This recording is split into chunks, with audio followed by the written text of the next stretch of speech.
The first sound was the clock, too loud for a house so still.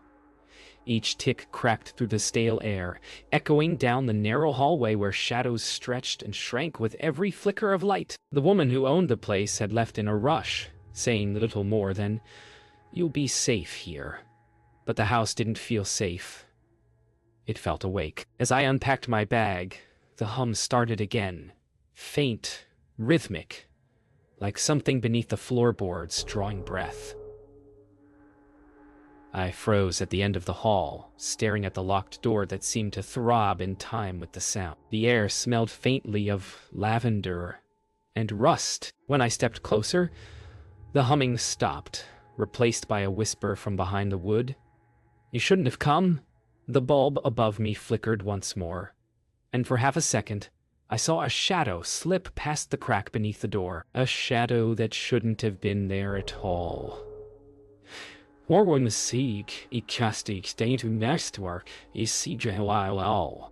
arrived like a lie. The hum was gone, replaced by birdsong and the creak of settling wood. I told myself it had been the wind, but the locked door's handle still felt icy when I brushed it, too cold for the sunlit air. The cat wouldn't go near the hall. It sat stiff by the couch, fur raised, staring at the space beneath the door, as though something inside stared back. I knelt, squinting into the crack. Only blackness, then movement. Not motion, not shape, more like the dark itself blinked. My breath hitched. I turned to grab my phone, but the signal was gone again. Outside, fog pressed against the glass, smothering the light. Then came the hum once more, faint but alive, pulsing through the floor as if the house were breathing from below. By noon, curiosity overcame sense. I searched room to room for the hum's source, tracing its vibration through the floorboards until I found the bookcase that didn't fit the wall. A line of stale air seeped from behind it, smelling faintly of rust and something sweet. Rot, maybe. I pushed the shelf aside with both hands, coughing as dust billowed up. Behind it, a door waited. Black, smooth, no knob or hinges.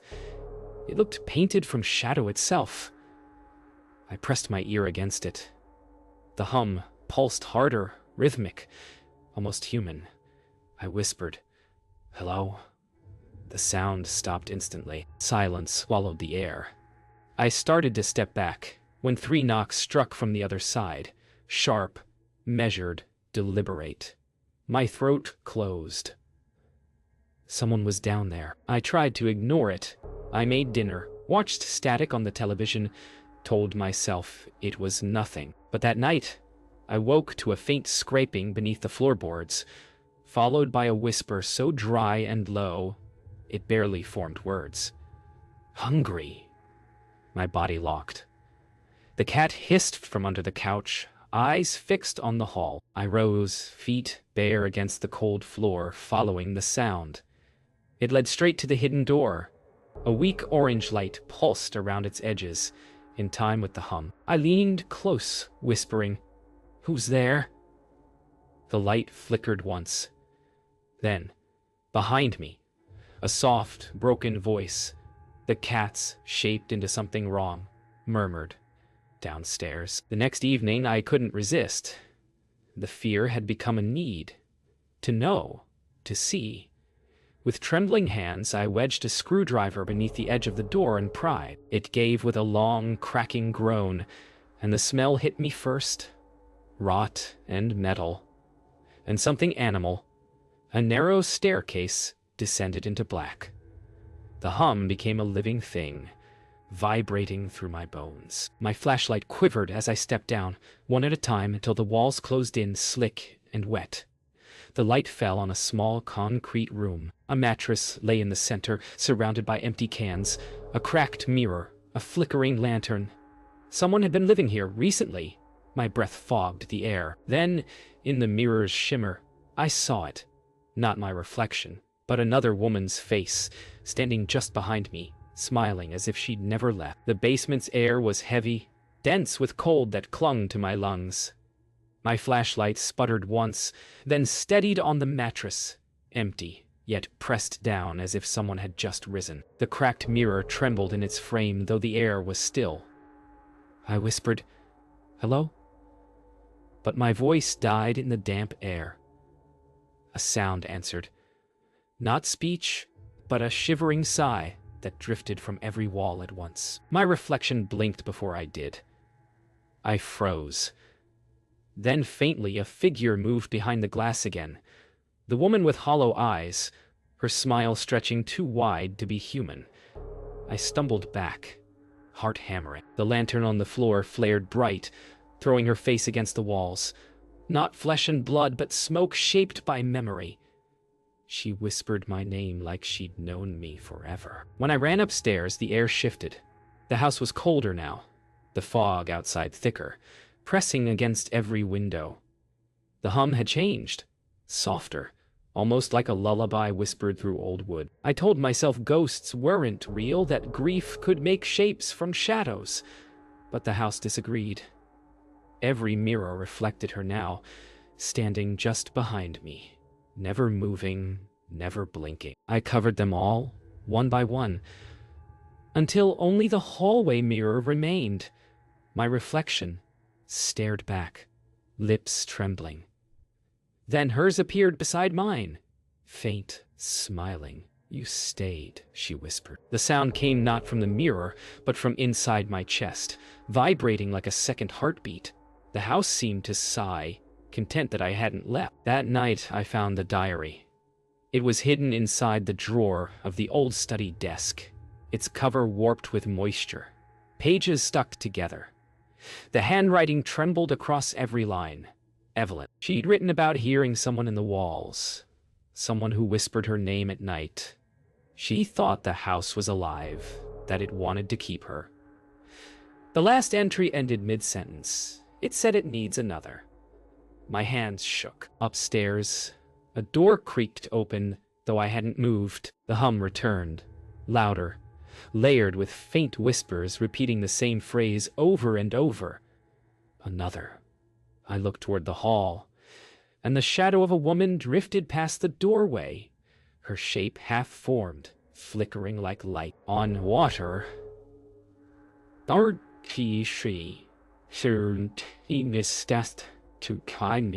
I should have left. I even packed my bag, stood by the front door, hand on the knob, but outside, the fog had thickened into a wall of white. Shapes moved inside it, faint silhouettes pacing back and forth like watchers. When I turned, the house seemed deeper. Its halls stretched, angles wrong. The hum rose again, no longer rhythmic but desperate, echoing through the vents like breath, drawn too fast. The lights went out one by one. From the basement came a glow, golden this time, warm, almost inviting. My pulse steadied without reason, as if the sound beneath the floor was now inside me, guiding me back. I dropped the keys. They hit the floor and rolled toward the cellar door. When I descended again, the air pulsed like a heartbeat. The walls breathed with me. The hum was no longer sound but voice. Evelyn's, soft and pleading. "Stay, please." The mirror now stood upright in the center of the room, no longer cracked, its surface rippling like dark water. I stepped closer, drawn to it, my reflection fading as hers grew clearer. "You came back," she whispered. I reached out, and the glass rippled beneath my fingers, warm and alive. The humming stopped.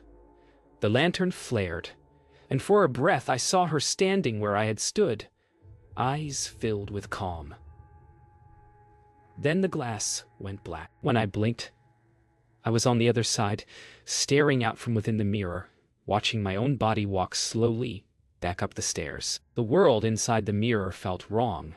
Gravity shifted in waves, the air thick like syrup.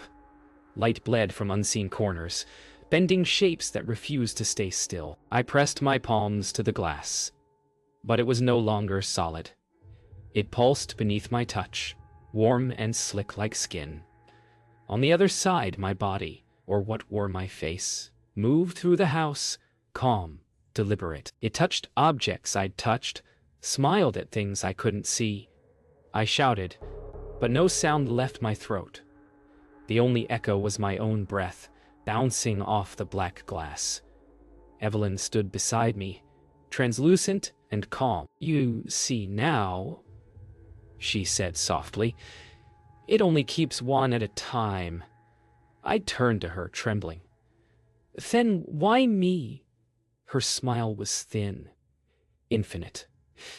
"Because you looked too long. Time didn't move here. It folded." Sometimes I saw dawn streaming through the mirror, other times darkness swimming like ink. I began to feel the house breathe through me. Every flicker of its lights a heartbeat under my skin. The thing wearing my body began to change. Her reflection twisted, her smile stretching in ways mine never could. She stood before the hall mirror and whispered words I couldn't hear. Then, slowly, she turned her head toward me, straight into the glass, and smiled. My throat burned as if she'd breathed through me. Evelyn whispered again. "It learns from what it keeps." The walls around us rippled like water. I realized the mirror world wasn't a prison. It was a memory, and I was already fading into it. The reflection of the house began to rot. Wallpaper peeled in slow motion. Floors rippled like shallow water. Shadows walked without owners, whispering fragments of names. I followed Evelyn through the corridors of glass, each door leading to another version of the same room, looping endlessly. "How long have you been here?" I asked. She didn't answer, only placed a finger to her lips and pointed at a door glowing faintly red. Through it, I could see my living self, sleeping upstairs. "She dreams of you," Evelyn murmured. "That's how it begins." The glass floor beneath us trembled. From below rose shapes, outlines of other faces trapped beneath the surface. Eyes closed, lips moving silently, waiting for someone to take their place. The hum had become a voice now, not Evelyn's, but the house itself. "Stay," it whispered, "and I'll remember you." I felt my thoughts scattering like dust. In flashes, I saw moments that weren't mine. A man painting the hallway, a child laughing near the window, Evelyn crying in the basement. The house didn't haunt people. It collected them, building itself from their memories. My hands glowed faintly, edges dissolving like smoke. I screamed, but Evelyn only watched, her eyes sorrowful. "It takes what it loves," she said. "That's why I never leave." The mirror pulsed again, and for a moment I saw the outside world clearly. My reflection staring back, hand pressed to the glass, whispering, "Let me out." The final moment came like silence after thunder. The mirror trembled, light spilling from its cracks. On the other side, my reflection smiled one last time before stepping away from the glass. She walked to the front door, sunlight falling across her face. I reached toward the brightness, desperate, but Evelyn caught my wrist. "It won't remember you once it leaves," she whispered. I turned to her, the last of my form unraveling like threads of smoke. "Then what happens to me?" She smiled faintly. "You'll keep the next one company." The mirror sealed with a slow sigh, and the house above stood still again. Somewhere, outside, a woman walked free.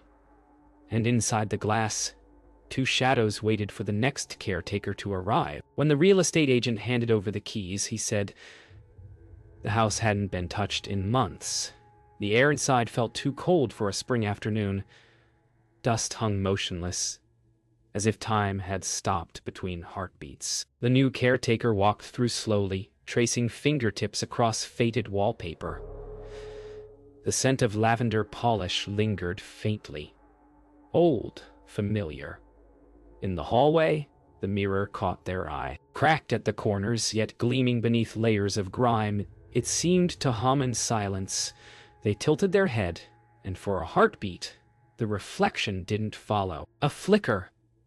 Two silhouettes standing just behind them, faint and patient. The caretaker blinked, and the shapes were gone. The house creaked like it had exhaled, welcoming something home. Marcus unpacked his things carefully, though he didn't remember deciding to stay.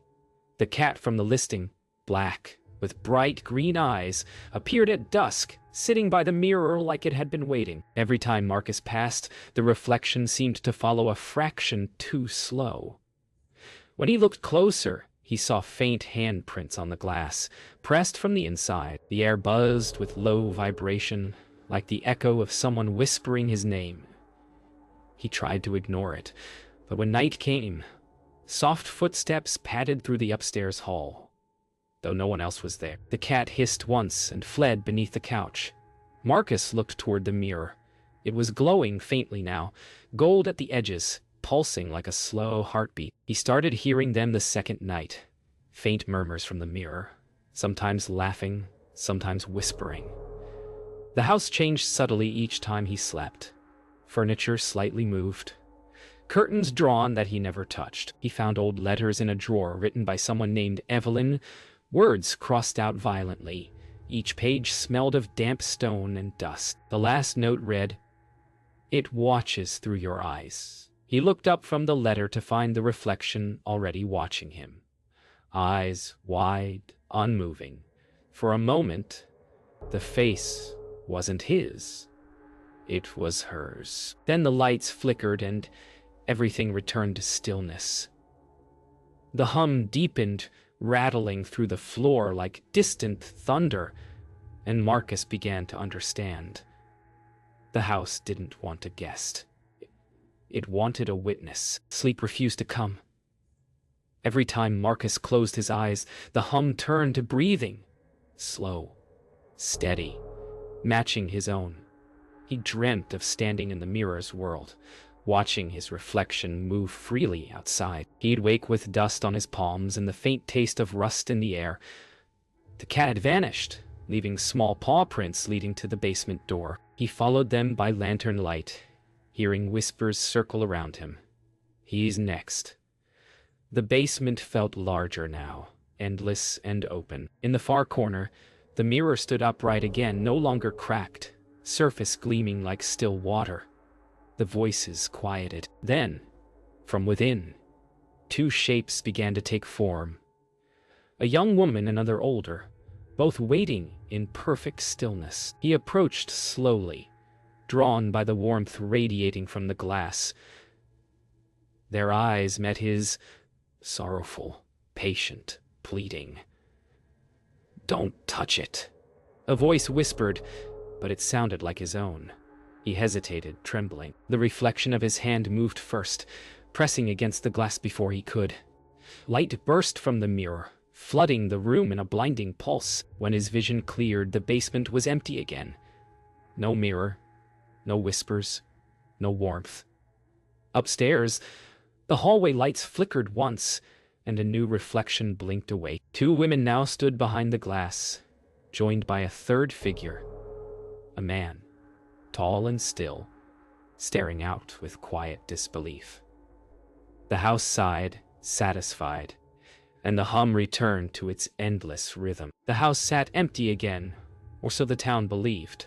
Its windows reflected nothing but fog, and yet, on quiet nights, passers-by swore they saw light flickering inside, a faint golden pulse, steady as breath. Rumors spread like ivy. A cursed mirror, voices calling from the basement, faces that didn't belong. Children dared each other to approach the porch, but none reached the door. From across the field, the air felt colder, heavier, as if the land itself had begun to remember. Inside, the hum continued, softer now, almost content. In the mirror, three figures stood where once there were two, their hands pressed against the glass as if waiting. Outside, the fog thickened and began to crawl toward town. At the local diner, people spoke in hushed tones. The power had flickered 3 nights in a row, and mirrors across town were fogging from the inside. A waitress polishing a cup froze when she saw 3 faint handprints appear on the cafe's window, perfectly aligned facing inward. She whispered a prayer and backed away. but the glass whispered her name in a voice that wasn't hers. That night, every mirror in her home reflected the same house, its front door ajar. She turned each one to the wall, yet the reflection stayed. Endless hallways looping behind her own reflection, and from far within them, soft humming like a lullaby, drawing her closer with every breath. The next morning, Lena drove toward the old road, claiming she'd seen someone waving from the field. Locals watched her car vanish into the fog, headlights swallowed whole. Hours passed, then days. The sheriff found the car later, doors open, keys still in the ignition. Inside, the rearview mirror was shattered, the shards reflecting 3 distinct faces, none of them hers. The fog around the house pulsed softly as if breathing, and faint figures moved behind the glass windows, watching. In the town square, every puddle mirrored the same image. The front porch light turning on by itself, invitingly bright. Something had begun to seep beyond wood and stone. Something that wanted to be remembered. Days later, mirrors in every home began showing unfamiliar rooms. Kitchens reflected corridors lined with floral wallpaper. Bedrooms glimmered with faint golden light. No one dared speak of it aloud. The town's church bell rang at midnight, though no one had pulled the rope in years. Inside the bell tower, someone had written words across the walls in dust. "We're home." The air itself grew colder, and reflections grew sharper, more detailed. Faces appeared in window panes, smiling politely at those who looked too long. When they blinked, the faces were gone, but the chill stayed, whispering of the house beyond the fields, where every soul it had touched was learning to sing in unison. By the end of the week, no one entered the town after sunset. The fog never lifted. It shimmered with faint shapes that moved when no wind blew. Inside the old house, the mirror shone brighter than ever. The 3 figures watched, patient, their eyes reflecting the horizon. The town's lights flickering, one by one, like candles being snuffed. The hum had grown deeper, a single continuous tone that filled the valley. Beneath it, faint laughter, not cruel, but endless, as if the house finally understood it could never be alone again. Beyond its walls, the fog crept further, reaching the next town. And somewhere in a child's bedroom miles away, a small mirror trembled and whispered, "Do you remember me?" It began with sound. Radios hissed with static that shaped itself into whispers, and phones rang without numbers. In the fog-wrapped town, voices could be heard beneath the silence, echoes of laughter, songs, and footsteps, all slightly delayed, as though time itself had started repeating. The few who stayed reported hearing humming in their dreams, a tune both ancient and unfinished. When they awoke, they found mirrors fogged with breath that wasn't their own. The house at the edge of the valley still stood, lightless but alive, its windows pulsing with faint rhythm. Inside, 3 figures waited, their reflections flickering in unison with the hum that had now become the world's heartbeat. Soon, reflections stopped obeying the rules. People saw themselves move half a second too late, eyes darting where they hadn't looked. Water shimmered in sinks and puddles, revealing glimpses of places they didn't recognize, long halls, flickering lights, the hum vibrating through unseen walls. A woman drawing her curtains saw the entire world outside, mirrored backward, streets bending in opposite directions. In the night sky, clouds reflected an unseen sun. The house had begun teaching reality to copy itself, one breath at a time. And beneath every reflection, in the depth of every shadow, faint hands pressed outward, testing the boundary between memory and inside the house, time folded inward. Days bled into one another, clocks running without sound. The walls shimmered like slow-moving water. Clara, Evelyn, and Marcus stood before the mirror that had started it all. Now, no longer an object, but a doorway, a pulse of endless reflection. The hum deepened until silence replaced it entirely, and the world seemed to breathe in. Evelyn turned to Clara, her voice a whisper, barely forming words. "It remembers because we do." The mirror pulsed again, and the house dissolved around them. Each beam, each nail, each memory sliding to the reflection like sand pulled by a tide. Outside, the fog cleared for a moment, revealing nothing where the house had stood. The town awoke to stillness. Every sound was gone. No birds, no wind, no hum. People moved as if underwater, their voices swallowed by the air. Yet when they looked into any surface, glass, metal, even eyes, the reflection moved freely, whispering things just out of reach. The mirrors had learned language, but not compassion. In the distance where the house had stood, only an impression remained on the ground, a perfect glass imprint of its foundation, gleaming faintly under the gray light. For those who dared approach, their shadows stretched unnaturally long, bending toward the center until they vanished, as if the world itself had begun to fold back into its own reflection. When the silence finally broke, it wasn't with sound, it was with echo. The world spoke back all at once, every whisper ever uttered by those who'd looked too long. It filled the air like wind, carrying laughter, sorrow, names long forgotten. The mirror realm had spilled completely into the living world. Now, everything was reflection. Oceans mirrored skies perfectly. Shadows glowed instead of darkening. In that luminous inversion, the three figures walked freely once more, no longer bound to glass or memory. Their voices blended with the hum of the earth itself, the quiet harmony of all things remembered.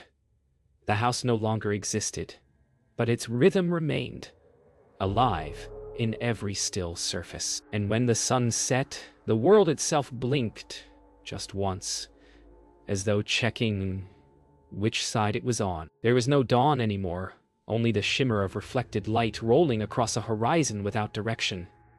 Mountains mirrored the sky, and rivers carried images instead of water. No sound existed, only resonance, the quiet hum of memory. Clara, Evelyn, and Marcus walked together through the endless plain, their forms no longer shadow or spirit, but luminous outlines woven from thought. Each step they took rippled outward, sending soft waves through the mirrored ground. "It's finished," Clara murmured, though no lips moved. Evelyn's eyes held the reflection of countless others, faces suspended like stars. "Nothing ends," she replied. "It only remembers." Around them the world exhaled, a single breath shared between what once was and what remained. Fragments of the old world drifted across the mirrored horizon. Doors without walls, windows showing sunsets from forgotten years. The faint outline of a house fading like smoke. The three paused before it, watching its reflection ripple, unable to tell which version was real. The hum that had once filled the valley now pulsed softly through the air like a heartbeat between dimensions. Marcus turned to the others, his voice a thought carried on light. "Did we ever leave?" Evelyn smiled faintly, her face calm. "We became what the house was." The walls around them flickered into view one last time, shimmering with faint warmth. The hum rose gently, the tone of a world remembering its own echo. Light began to fall like rain, droplets of pure reflection splashing softly, each one carrying an image. A town street, a fogged window, a smiling face. As the droplets touched the ground, they melted into the mirror world's surface, folding every remembered thing into the same silent eternity. Clara reached out and caught one in her palm. It shimmered with the memory of her first night in the house, the ticking clock, the whisper from behind the door. She let it go, and the image faded into light. "We were never trapped," she said. "We were being kept." Evelyn nodded, her gaze drifting upward where clouds mirrored oceans. "And now we keep the memory instead." The world glowed softly, like a single held breath. As the final echoes faded, the horizon folded in upon itself. The mirrored plain began to curve, drawing inward, until sky and ground became one seamless surface. The figures of the three glowed brighter, merging until only outlines remained. Around them, the remnants of every reflection. Houses, faces, voices drifted together in spirals of soft luminescence. Evelyn's voice reached through the stillness, her words both question and farewell. "Who will remember us?" the air replied in quiet resonance, carrying Clara's answer, "Everything will." Marcus smiled, his form dissolving into starlight. The mirrored world pulsed once more, steady and serene, a universe of light breathing in endless balance. There is no house now, no glass, no separation, only reflection, infinite and alive. The hum that once haunted the world has become harmony, a song without beginning or end. From afar, the mirrored universe appears as a single sphere of shifting light, each pulse a memory awakening and fading again. Somewhere within it, three gentle ripples move together, indistinguishable yet eternal, like notes in the same chord. When the light bends just right, their silhouettes can still be seen, walking side by side through the endless glow. The story of the house, of its voices and mirrors, remains in every reflection that catches the sun. And sometimes, if you listen closely to the silence, you can still hear it breathe,